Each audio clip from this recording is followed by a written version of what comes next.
Voilà, mesdames et messieurs, c'est la troisième partie. Allons-y.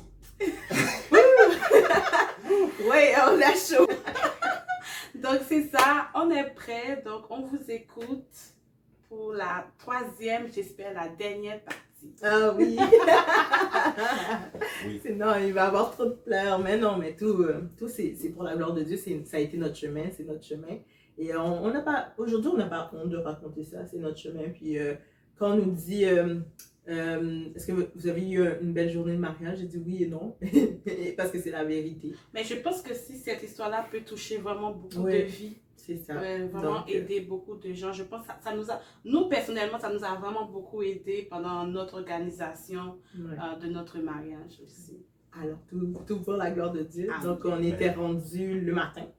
Parce que je me fais coiffer à 6 h du matin. Et la madame était, je comprends pas pourquoi tu es joyeuse comme ça. Ma mère était un peu craintive et tout. Mais j'étais joyeuse. Il y avait une allégresse dans mon cœur. Je souris. Moi, je suis quelqu'un de nature que je souris tout le temps. Mais là, c'était différent. C'était vraiment une joie, une paix profonde. Donc, je me suis habillée. Moi, je vais raconter ma partie parce que c'est ce que j'ai vécu. Monsieur racontera son autre partie. Donc, la coiffeuse m'a coiffée en 45 minutes. Tout était correct. Je me rends. Puis le mariage est à 2 h 30 en fait. Je m'habille avec les photographes, tout se passe bien et tout. Et là, 2 h 15, 2 h 15, je suis devant l'église et la porte de l'église est fermée. Pom, pom, pom. Alors, comme je le disais dans la vidéo précédente, une pièce a deux faces. Et elle a une face, un côté et l'autre côté. Moi, je vais vous raconter l'autre côté. Alors, moi, comment ça s'est passé? Ma journée, je me réveille. La journée commence. Il est à peu près, je suis quelqu'un de très matinal. Je suis déjà levé depuis, comme on l'avait dit dans l'autre vidéo. On est entré chez nous, il était 11 h 30 à peu près. Je me suis couché 6 h, j'étais déjà levé, mais j'étais encore couché. 7 h 30, j'étais debout. Je commençais à marcher dans la maison, commençais à faire certaines préparations, etc. Et je me suis rendu compte à 9 h 45 que j'avais pas fait mes cheveux pour mon mariage. Alors, juste pour vous dire que la semaine a été très rude. Et je me suis rendu compte le matin même que j'avais pas fait mes cheveux pour mon mariage. Là, j'essaie de voir partout où je pourrais aller faire. Alors, le seul autre coin que je connaissais, il était sur Maurice Duplessis, bien loin, pour que j'aille faire mes cheveux. Mais eux autres, je me suis rendu compte que eux, ils ouvraient à midi. Je pense que c'était à midi qu'ils ouvraient, à midi. Mais le problème, c'est que le photographe venait à midi chez nous pour pouvoir faire les photos et les vidéos et tout et tout. Alors là, moi, je suis comme ouf. Là, j'ai été faire là, je me rappelle qu'il y avait un salon de coiffure pas très loin de chez ma mère. J'ai couru, en espérant, en priant que le salon soit ouvert. Et Dieu merci, je pense que j'étais le deuxième à passer. Alors, il ouvrait à 10 h. À 10 h, j'ai été, depuis 9 h 50, j'étais devant la porte. Ensuite, je suis rentré, deuxième à faire mes cheveux, troisième à faire mes cheveux. J'ai fait mes cheveux. Là, je suis comme, merci Seigneur, j'ai pu faire mes cheveux parce que les photos n'auraient pas été belles. Elles auraient quand même été belles, mais bon. Là, après là, on rentre à la maison, préparation à la maison, beaucoup de tension à la maison. Beaucoup de tension à la maison. Alors, il y a un petit peu de chicane au sein de la famille, des petites querelles de famille, patati patata, parce que là, on avait des gens qui sortaient des États-Unis, etc. Alors, il y avait quelques querelles. Ensuite, comme, oh Seigneur, la journée, ça commence bien. Ensuite, le témoin, il est arrivé très tard. Il est arrivé vers, je pense qu'il est arrivé à midi, presque 1 h. Il est arrivé à 1 h, le photographe était en train de finir. J'ai eu le temps de prendre peut-être une vidéo, une photo ou deux avec lui. Mais il est arrivé très tard. Pourquoi? Mais dû au fait qu'il avait été retenu pour aller passer un temps de prière à l'église pour pouvoir sanctifier la place avant notre venue. Alors on l'a comme un peu kidnappé pour qu'il puisse aller prier à l'église, tandis il savait qu'il devait être là à midi. J'arrêtais pas de l'appeler, je n'arrivais pas à le trouver. Alors là, bon, les Mais photos pourquoi sont... aller sanctifier la place? Mais parce J'avais que un encore là, c'est ça, c'était encore Parce une que j'avais un histoire, démon. parce qu'on lui avait attribué un démon quelconque. Ouais. Alors là, c'était juste pour préparer la place. Et ensuite, chose qui est très étonnante, qui n'est pas supposée arriver, comme tout est fini, etc. Puis là, on se dirige pour aller à l'église. Comme mon épouse l'a dit, elle arrive, la porte est bloquée. Ensuite, elle était arrivée avant moi en plus. Oui, j'arrivais avant le mari. Encore là, pourquoi? Parce que nous, on a perdu un peu de temps dû aux circonstances pour les photos. Ensuite, quand on arrive, en fin de compte, moi, je suis heureux. J'ai dit, Seigneur, peu importe ce qui se passe, cette journée, c'est ma journée, c'est notre journée, et que tout est entre tes mains.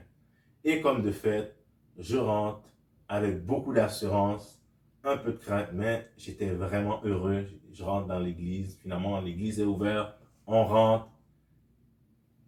À mon grand étonnement, comme on l'avait dit, il n'y a pas grand-chose de fait, de préparation, de décoration, juste les chaises qui ont été tassées pour laisser inhaler. Puis ensuite, on rentre. J'ai pris quelques photos à l'intérieur. Ensuite, 2h30. Alors là, vous comprendrez qu'on a 15 minutes à peu près d'intervalle. Alors, directement, on rentre, on s'assoit. Il n'y avait pas beaucoup de personnes. Puis, il y avait plus d'invités que de gens de l'église. Tandis que l'église, on était pas mal nombreux à ce moment-là. Mais, on arrive, on rentre, ensuite le mariage s'effectue.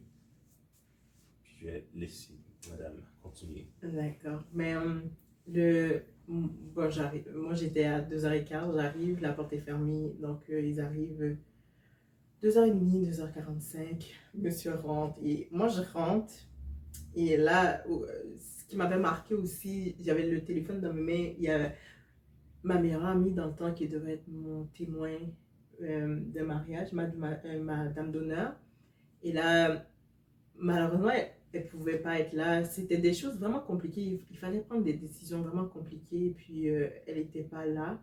Et j'avais au téléphone, j'essayais de lui dire, mais j'aurais aimé que tu sois là quand même. Mais les situations, il y avait tellement de choses. C'était tellement délicat pour de vrai. Et puis là, je raccroche le téléphone parce que je dois rentrer. Mais j'ai dit, je voulais qu'elle soit là, mais je ne savais pas comment lui dire. Puis, il s'est passé d'autres choses qui fait qu'elle ne pouvait pas être là. Il y a plein de personnes que je voulais qu'ils soient là, qui ne pouvaient pas être là parce que, bon, ça créait des chicanes et tout. Et là, je rentre. Et puis, ma joie est encore là, mais ma soeur rentre avec moi.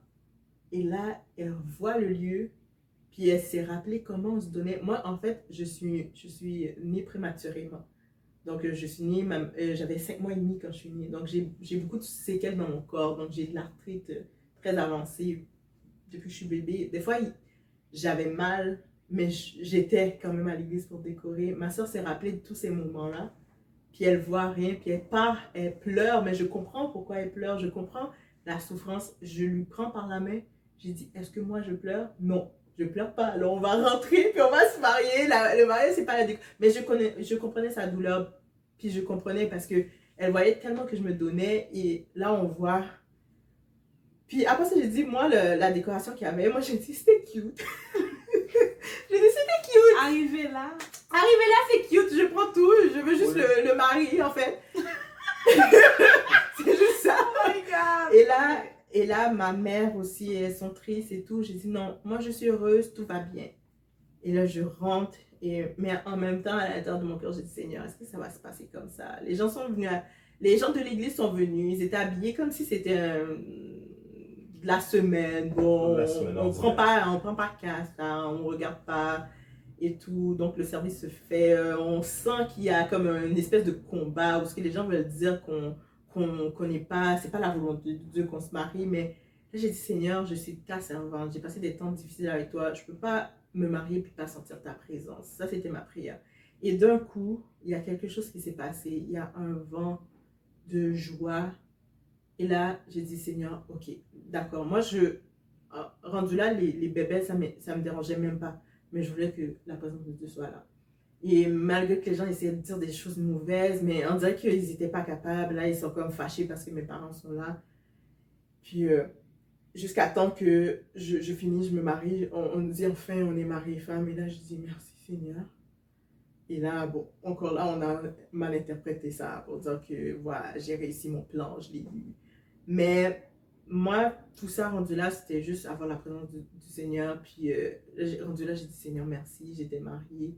Et la joie que j'avais, j'ai dit waouh, ça venait du ciel parce que j'ai beaucoup de caractère.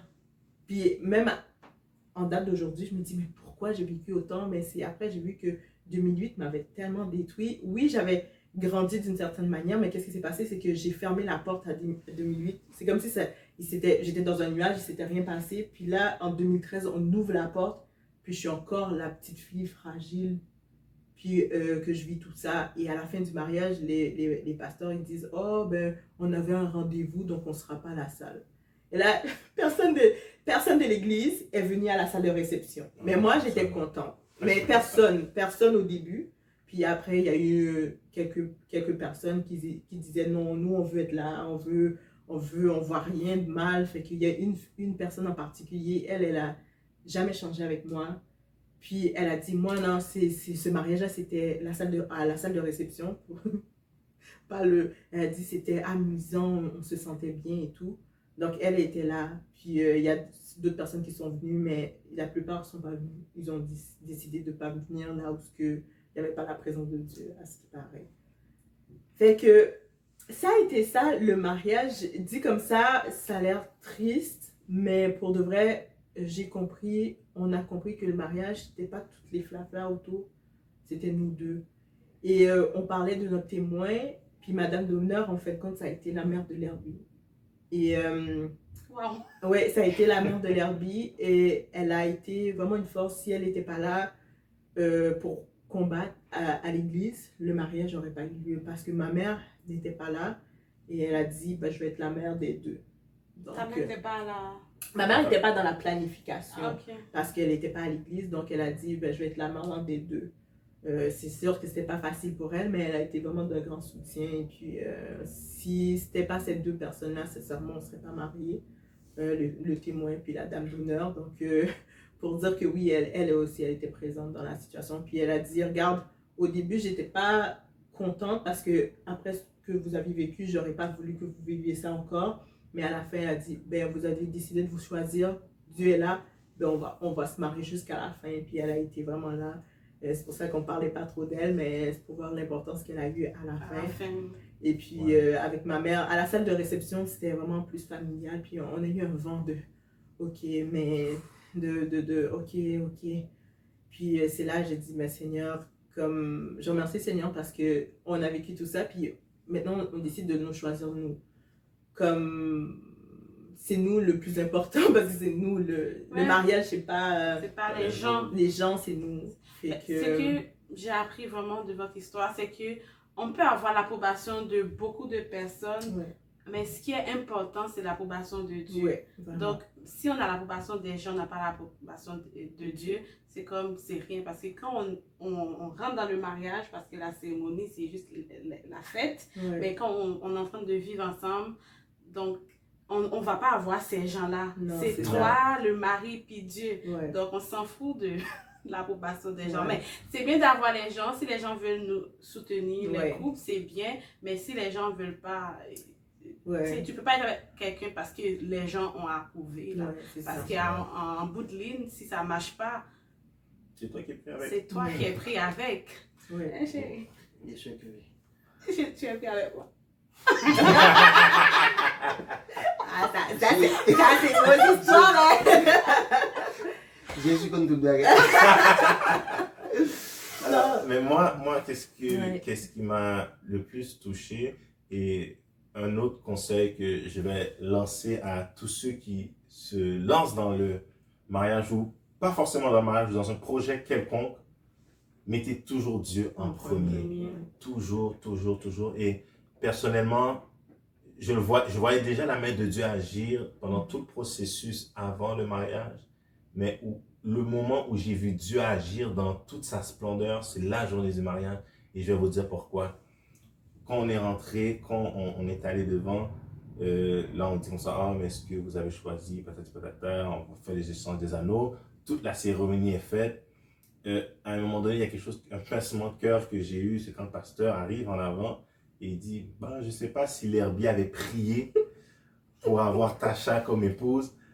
Là, j'ai fait... Pendant la cérémonie. Ouais, Là- et on le voit, on a notre vidéo de mariage, Ouais. on le voit ses yeux qui s'ouvrent comme ça Puis après, je me suis sur rendu la compte- vidéo du mariage. puis après, je me suis rendu compte qu'ils étaient en train de filmer, j'avais changé ma face et j'ai comme, attends, mais on n'a plus le temps de se parler, pourquoi tu dis ça en avant comme ça? Ouais. Là, après là, j'ai dit, Seigneur, tout va bien aller. Et quand on a fini, la cérémonie est faite, les vœux sont échangés, on sort, là on est heureux, vraiment, là la joie est parfaite. Et l'autre chose que j'avais demandé au Seigneur, je dis, Seigneur, ceux qui doivent être au mariage vont être au mariage, et ceux qui doivent être à la salle de réception vont être à la salle de réception. Ouais. Ceux qui doivent être là, mais elle est là. Et comme de fait, tous ceux qui ont été là dans le mariage ont été là, et tous ceux qui devaient être là à la salle de réception, sérieusement, c'était vraiment magnifique parce que on a eu vraiment c'était le meilleur moment de la journée. Et aussi la séance photo qu'on a eue. Un autre témoignage, quand on est arrivé dans l'auto, parce que nous on est reparti dans un véhicule, et le chauffeur est comme, ouf, je pense qu'il va pleuvoir. Puis on voyait les nuages arriver. Puis là, j'étais tellement heureux, j'étais avec foi, je dis, non. Il dit, oublie ça. Je dis, la pluie va pas tomber, il n'y a pas une goutte qui va tomber à partir de maintenant. Il va pleuvoir jusqu'on va commencer la cérémonie. Là, il me regarde, la cérémonie comme dans la salle de réception, comme la fête dans la salle de réception. Là, il me regarde, il dit, ok. Puis pendant tout le long, il y avait encore les nuages qui étaient là. Pendant tout le long, là, on arrive sur le parc de la Visitation, parce que c'est là qu'on a pris nos photos. Le soleil était là. Le soleil était là, le vent était là, il n'y avait pas de nuages, rien. Et croyez-le ou croyez-le pas, quand on est arrivé, le cortège est rentré, la première danse est faite, on s'assoit, la pluie tombe. La pluie tombe et il a plu jusqu'à 9h30 parce que nous, on est sortis de là à 9h45, presque 10h. Mais juste pour dire que Dieu a vraiment été en contrôle du début à la fin et le chauffeur a témoigné, il a dit, waouh, ton Dieu est vivant, ton Dieu t'a écouté parce que la pluie était censée tomber là. Puis il n'y a pas eu de pluie, il n'y a pas une goutte de pluie. J'ai dit, le Dieu que je sers, il est vivant. Et ça a été vraiment... Il est vivant. Yes, ça a été vraiment le plus beau moment que j'ai vécu parce que Dieu a vraiment guidé cette journée de A à Z. Et vraiment, la pluie a juste commencé à tomber directement quand tout le monde a commencé à s'asseoir. Directement, la pluie est tombée. Puis c'était une grosse pluie là, abondante. Puis jusqu'à temps que nous, on sort, la pluie a arrêté. On est rentré chez nous. Puis il n'y avait pas de pluie. Oui, on a fini le mariage vraiment tôt, à 10h. Nous, on était déjà partis parce que j'étais épuisée. On était épuisés. C'est après, on a vu toute la charge. C'est comme si toute notre force était partie puisque on était vraiment épuisés. Là, on a dit surtout que moi, avec des fois mes conditions, j'ai dit à ma soeur, je ne peux plus rester là, j'étais épuisée. J'étais comme si j'avais fait un sport extrême et puis là, il me restait plus de jus. On a terminé tout, mais vraiment avec la famille. J'avais vraiment remercié la famille d'être là. Vraiment avec la famille, ça a été... c'est la partie que j'ai aimée. C'est la famille. On a passé des beaux moments, on dansait, puis on a eu de la joie. Mais on était tellement épuisés, on a fini vraiment la fête très tôt. Puis je ne sais pas si tout le monde était au courant pourquoi, mais il y en a qui sont là, ils sont déjà partis. Mais c'était vraiment ça, on était épuisés. Tu vois, quand les femmes vont se marier, ils ont leur bride, shower.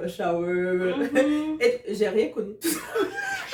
J'ai rien connu tout ça, puis ma soeur même elle voulait faire, mais à chaque fois on nous donnait des rencontres. Je pense que j'ai eu tellement de rencontres que j'ai rien connu tout ça. J'ai pas eu de joie avant, mais vraiment le Seigneur avait préparé comme la journée pour qu'on soit en joie. Puis c'est là que nous, justement, à chaque fois qu'on fait quelque chose, là pour rentrer dans le plus concret, parce que ça fait quand même 7 ans qu'on est ensemble, il a fallu guérir de ça, de ces moments-là. Il a fallu guérir ensemble. Puis on s'est donné le temps de guérir. Et puis pour nous, c'est la communication est très importante dans notre couple. Puis aussi de comprendre l'autre. Parce que oui, on a vécu tout ça, là, mais après, il a fallu vivre ensemble. Puis c'est là qu'on voit que le mariage, c'est de vivre ensemble. Et puis il a fallu que l'herbe dans son coin grandisse. Parce que là, on avait des blessures. Toutes ces blessures-là, elles étaient là. Puis on rentre dans une nouvelle vie avec toutes ces blessures. Avec ça. Et puis même après le mariage, on est quand même retourné à l'église. L'Herbie ne voulait pas quitter, donc j'ai dit, oh, je vais l'accompagner. Moi, je ne voulais plus aller à cette église-là, j'en pouvais plus. Lui, il a dit, je vais demeurer, donc je l'ai suivi. Mais encore là, ça continuait. Et puis, c'était rendu un harcèlement, vraiment, ça continuait encore. Mais toujours sur moi. Toujours sur moi. Je ne pourrais pas dire pourquoi, toujours sur moi. Puis, justement, la femme du pasteur, à un moment donné, pour la conclusion avec elle, parce que c'est toujours avec elle, il y avait toujours quelque chose, puis elle est tombée malade une période. Et là, moi, mon cœur commençait à devenir dur envers elle, je voulais rien savoir, j'ai pas été la voir à l'hôpital. Puis là, j'ai dit, Seigneur, non, moi, mon cœur est pas dur, je veux pas garder des choses à l'intérieur, je veux pardonner. Et j'ai été la voir chez elle, elle voulait pas que je la touche et tout, bon. Et puis, j'ai dit, ok, on respire. Seigneur, donne-moi la force. Et là, j'ai vu vraiment, elle était malade et tout. Donc, j'ai eu beaucoup de compassion et j'ai pris soin d'elle. Et elle est venue à l'église après. J'ai pris le temps de mettre des oreillers en dessous de ses pieds et tout. Les gens avaient un peu peur parce qu'elle avait vraiment migré, elle avait changé. Et juste à la fin, elle a tenu ma main. Puis elle me dit, mais pourquoi tu m'aimes comme ça? Je l'ai regardée, j'ai dit, mais pourquoi je ne vous aimerais pas? Vous êtes la femme du pasteur, vous êtes un modèle que j'ai toujours vu. Là, elle me regardait, elle me dit, mais pourquoi? Et là, elle a caressé ma main, elle a dit, mais Dieu doit te bénir, Dieu doit te bénir. Et là, j'ai senti mon cœur relâcher et j'ai dit, merci Seigneur. Et je pense une semaine après, elle est décédée. Wow. Donc, j'avais réussi à pardonner et Dieu m'a fait grâce d'avoir eu le temps d'avoir ce pardon parce que mon cœur commençait vraiment à être... C'était bien aussi que tu es restée à l'église pour pouvoir... Oui, après j'ai dit oui, j'ai perdu du temps, mais ce moment-là, ça a été bien parce que j'ai eu le pardon. Je l'ai pardonné, puis j'ai senti que mon cœur était libre de ça. Et puis ça a pris du temps après dans la prière et dans... Et ce que j'aime, parce qu'on était blessés, nous deux, mais dans la relation, c'est pas blessé, malgré nos blessures. Parce que on dirait qu'il voulait nous monter l'un contre l'autre pour dire la femme est pas bonne, la femme va détruire le foyer. Mais l'Herbie m'a toujours encouragée à me dire, mais tu es belle, tu fais bien les choses et tout. Donc ça, on n'a pas laissé ce sentiment-là venir à tirailler entre nous deux parce que c'est ce qu'on vivait. On disait toujours que la femme n'était pas bien, elle détruisait la maison. C'est comme... Toujours la femme, toujours la femme. Et lui, on disait toujours que oh, c'est un homme de Dieu, c'est dommage qu'il est tombé avec une femme comme ça. Mais lui, à la maison, il est comme non, moi j'ai la meilleure femme du monde, puis je t'aime et tout. Donc il y avait le monde à l'église et le monde à la maison, mais il m'a toujours encouragée. Donc c'est bien de supporter l'autre. Oui, c'est ça. Tu l'as fait supporter. Donc, vraiment, c'est ça, il a été vraiment de grand support pour moi. Et même conseils aussi, ça, on rentre dans les conseils parce que ça fait un petit bout de temps. Même les femmes, au début, il y avait des choses qu'en lui, j'aimais pas. Justement, il parlait pas beaucoup. Je le trouvais encore un peu enfant, alors que moi, j'étais un peu plus mature dans ma pensée. Et là, je disais, oh, pourquoi tu fais pas ça? Pourquoi tu fais pas ça? Et à un moment donné, Dieu m'a fait comprendre, ça changera quoi que tu dises de ne pas faire ça? Il va plus se frustrer. Donc, j'ai commencé à prier pour lui. Et à chaque fois qu'il faisait quelque chose que je n'aimais pas, je disais, waouh, t'es tellement beau, t'es tellement merveilleux. Et puis là, tu fais pas ça. Et là, j'ai dit, ben, t'es le meilleur mari. Là, on dirait que, là, il est comme, ouais, c'est moi le meilleur mari, alors je le fais. Et là, ça donnait ça. Mais même, il a tellement confiance. Oui, parce que je disais, oh, t'es le meilleur mari, t'es ci. Puis là, je vois que ça l'a encouragé. Au lieu de toucher de pointer, puis mais d'encourager la personne parce qu'il y a des choses qu'il faisait que je trouvais vraiment merveilleux. Donc, je pointais plus le merveilleux et là, il faisait plus encore pour me rendre heureuse. Et aussi, ça, c'est le témoignage que j'ai aimé et je vais vous dire pourquoi je vous dis ça. C'est que lui, il aimait regarder les dessins animés. C'est des dessins animés japonais. Et moi, j'étais comme, mais non, t'es un homme, pourquoi tu regardes des affaires de bébé et tout? Et il y a un jour, j'ai dit, c'est le Seigneur qui m'a mis ça au cœur. J'ai dit, au lieu de le pointer sur ça, parce que moi, je ne le connais pas, parce que moi, je ne sais pas c'est quoi, je vais aller le regarder. Et je me suis assise et j'ai regardé. Et là, je suis partie là-dedans. Je l'aime plus que lui maintenant. Moi, j'ai arrêté Non, ça fait longtemps. Je l'aime plus que lui et la leçon que j'ai tirée de ça, c'est que tu n'es pas Dieu, tu peux changer personne. C'est ça. La seule personne que tu peux avoir un certain contrôle sur et tu peux avoir un contrôle dessus, c'est toi-même. C'est toi-même. Donc, on ne rentre pas dans un mariage pour changer l'autre. Non, pour essayer de non, changer non, l'autre. c'est on ne rentre pas pour essayer de changer l'autre parce que si tu veux, moi je me suis dit, Seigneur, tu me l'as donné, il a ça que j'aime pas, ben arrange-toi avec. Et je prie pour lui là-dessus et je le bénis aussi. Je prie le Seigneur, je dis merci pour le mari que tu m'as donné, merci pour l'homme. Je prie sur tout ce que je veux voir en lui. Même si je ne le vois pas, je prie, je remercie le Seigneur pour ça. Tu appelles les choses à l'existence. Oui, c'est ça, je prie le Seigneur pour ça et j'ai vu le changement dans cet homme et j'ai dit, waouh, comme je suis heureuse. Et maintenant, juste une petite parenthèse, il parle tellement, ouf. Pendant qu'il dit ça, je continue dans cette lignée. Alors, c'est important ce que mon épouse a dit, c'est vrai. Et comme je le disais avant, priez pour celui ou celle que vous voulez. Et quand vous l'avez, parce que la vie c'est une évolution.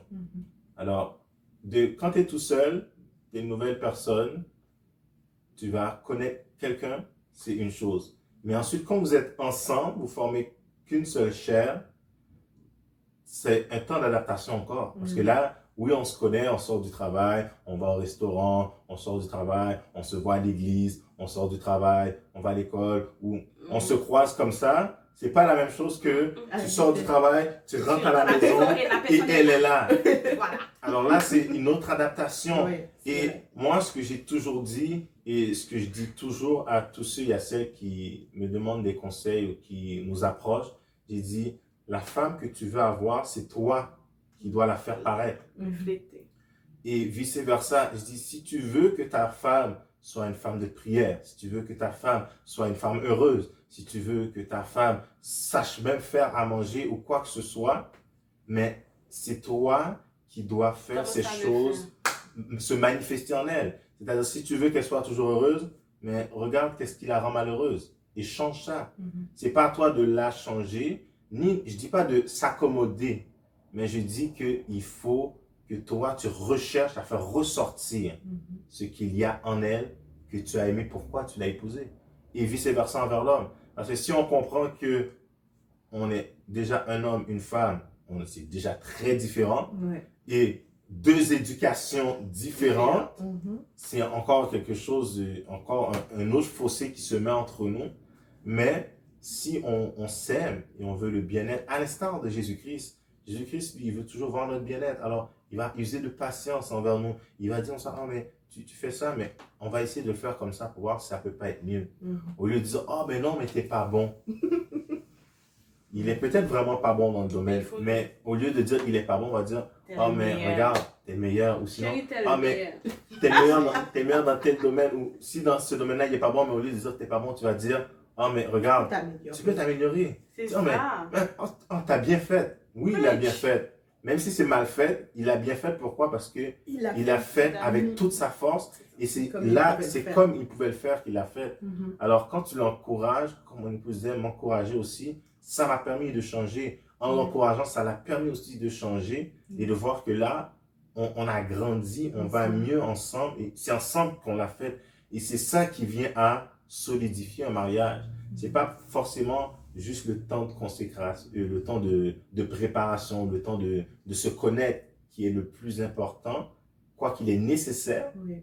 Mais le plus important, c'est rendu dans le mariage, c'est là que ça commence. Oui. C'est là qu'on commence à bâtir les fondements. C'est là qu'on commence vraiment à y aller étape par étape et à vivre justement, oui, peut-être la première semaine, le premier mois, c'est les oiseaux, c'est les fleurs. La première année, ben ouais. Aller jusqu'à la première année.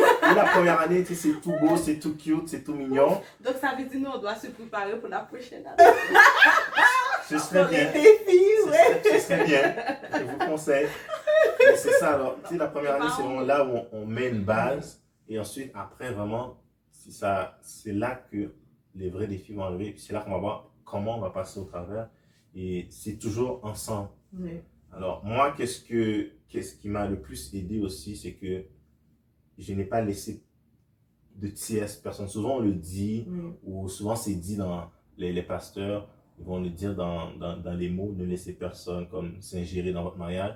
Mais moi, ça a vraiment été ça. Quand je me suis marié, il y a des gens qui venaient pour essayer de parler contre ma femme.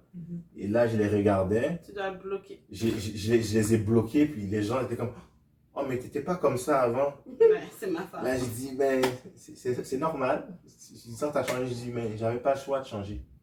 Alors, tu sais, j'ai mis vraiment des freins et j'ai assumé. Ça, c'est ce qu'il faut. Quand tu sais que c'est ta femme, c'est ton mari, c'est ta maison, tu dois assumer et prendre dès le début. Dès le début. Parce que si tu le fais après, ça va être plus dur. Puis les gens vont être comme, oh, ben, tu fais exprès, tu essaies de montrer des manières. Mais, peu importe, c'est dès le début, il faut être capable. Parce que dès que vous savez que vous rentrez dans ce processus, il faut que vous soyez capable de mettre votre pied à terre, que ce soit maman, frère, soeur, papa, ou même les gens de l'église, amis, gens du travail. Il faut mettre un frein. Dès que ça vient nuire, dans ton foyer, tu mets un frein. Pourquoi? Parce que c'est toi qui vas devoir vivre avec. C'est ça. C'est toi qui vas devoir vivre avec. Oui, parce que les conseils, c'est toujours bien, mais quand la personne s'ingère, là, c'est pas bon. Parce que nous, on a dit, nous, c'est un triangle, il n'y a pas de place pour d'autres personnes. C'est Dieu, l'Herbie, ainsi que moi-même. À l'intérieur du triangle, il va y avoir les bébés, les enfants, mais il n'y a pas de place pour d'autres personnes. Donc, oui, on va prendre conseil. Moi, j'aime ça m'asseoir avec des gens j'essaie de voir comment ils font dans leur famille, mais je ne copie pas parce que chaque famille, chaque couple est différent. Mais il y a certains conseils et certaines façons de faire. Il faut te dire, oh, c'est beau dans cette famille-là, on essaie, mais à la base, c'est sa propre famille. Puis on peut voir ça, mais moi, je trouve ça toujours fascinant parce que chaque couple, ils ont leur manière de faire, leur manière de parler, leur manière de faire les jeux ensemble. Donc, c'est là qu'on voit qu'on peut bâtir ça. Mais la base de tout, c'est l'écoute, la communication et aussi au lieu d'écraser l'autre, mais de l'encourager. Avant de terminer aussi, s'il y a des personnes qui veulent nous contacter, comme Marisa a dit, vous pourriez nous contacter. On est coach de vie, on accompagne les couples au niveau si vous voulez des conseils par rapport au mariage et tout, on accompagne les couples. Donc, vous pourrez laisser un commentaire à Marisa, à Richie, et elle pourra vous donner les contacts pour qu'on puisse vous accompagner parce qu'on considère que si nous avons vécu tout ça, c'est pour le témoignage, pour aider quelqu'un. Donc, on ne voudrait pas que d'autres personnes tombent dans cette situation ou bien s'ils sont dans cette situation, on prie toujours le Seigneur pour nous donner la force de les aider, pour les accompagner dans ce chemin qui est merveilleux, difficile des fois, mais merveilleux tout le temps. Et aussi, si vous voulez avoir plus de détails concernant leur histoire, je pense que Madame est en train d'écrire un livre qui sera bientôt disponible, j'espère bientôt. Oui, on l'écrit. Donc, c'est ça. Et merci de nous avoir suivis. Merci vraiment beaucoup. J'espère que cette histoire-là vous a beaucoup touché, que vous avez appris beaucoup de choses pour vous aider à grandir. Donc, voilà, mesdames et messieurs, une histoire qui finit bien. Ah oui. Une histoire qui a eu une fin heureuse. Merci d'avoir assisté à cette vidéo. À la prochaine. D'accord. Bye.